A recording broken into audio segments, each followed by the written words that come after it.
Ну, и часто бывает, учащается дыхание, Ну вот бывает, тем более, особенно когда верхним методом делаешь. если дыхание учащается, это один из показателей того, что вы в методе. Существует несколько показателей. График мы проходили с вами. Да.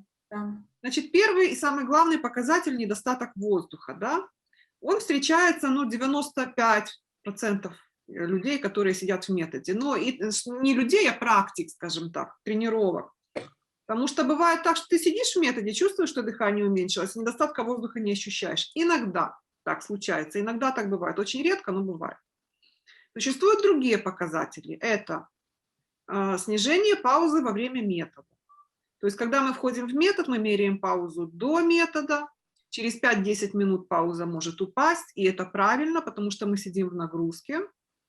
Нагрузка углекислотой в методе такая же, как легкая физическая нагрузка. И я вам там показывала в графике, что мы меряем фактически волевую часть. Да? То есть до метода мы меряем контрольную и волевую часть, получается вместе максимальная, правильно? Угу. А в графике мы сидим на уровне контрольной паузы, на уровне недостатка воздуха, то есть мы меряем только волевую часть, поэтому пауза падает. И потом она растет. То есть падение паузы на 5-10 минуте – это тоже показатель того, что вы в методе.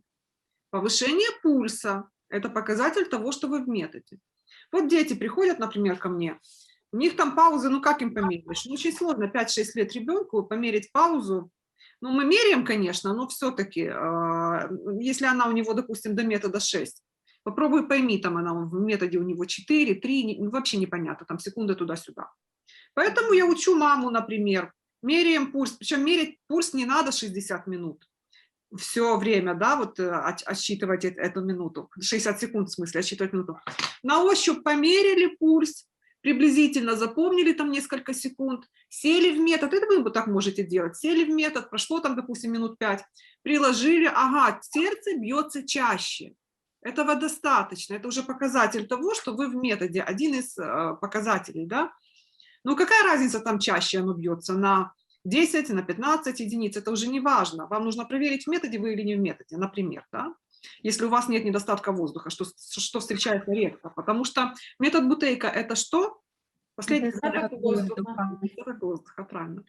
Значит, следующий показатель. А после метода, через 5 минут, пульс понижается обычно.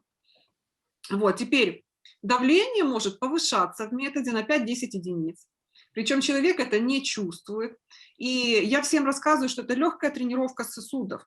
Для того, чтобы оно потом не повышалось на 180 и на 200, оно в методе тренируются сосуды, чуть-чуть, такой тренинг. Да? А после метода, через 10 минут, обычно давление снижается. Тоже где-то на 5-10 единиц меньше, чем было. Вот, поэтому это тоже показатель. Теперь следующий показатель. Вот я всегда вижу, особенно на индивидуале, сидит человек в методе или нет. Ну, на индивидуале почему? Потому что широкий экран, да.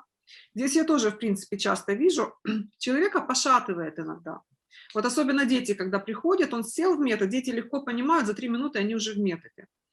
Значит, и его начинает немножко пошатывать. За счет чего это происходит? За счет того, что расслаблены все мышцы, и тело как бы не держит такую, ну, прочную основу, да, мы расслаблены полностью.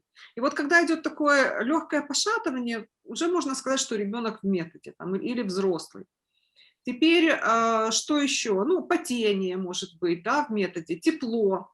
Если вы чувствуете тепло в руках, и при этом вам кажется, что у вас дыхание глубже, оно не глубже, оно меньше, потому что вы чувствуете тепло, это значит, что расширились кровеносные сосуды кожи, вот, и это значит, что идет уменьшение дыхания. Зевота, кстати. Вот зевота, если наступает в методе, это тоже показатель того, что вы в методе, потому что идет расслабление. Если Причем, после метода. ну, Если после метода, ну, тоже может быть после метода, но вот мы рассматриваем сейчас показатели того, что вы находитесь в методе, да? Основные критерии какие-то или показатели, маркерные точки, может быть, их назвать. Хорошо, ну вот так вот. То есть, еще раз говорю, если у вас наблюдается недостаток воздуха, то дыхание просто не может быть глубже. Учащение дыхания – это показатель того, что вы в методе. Да? То есть есть очень много показателей на самом деле.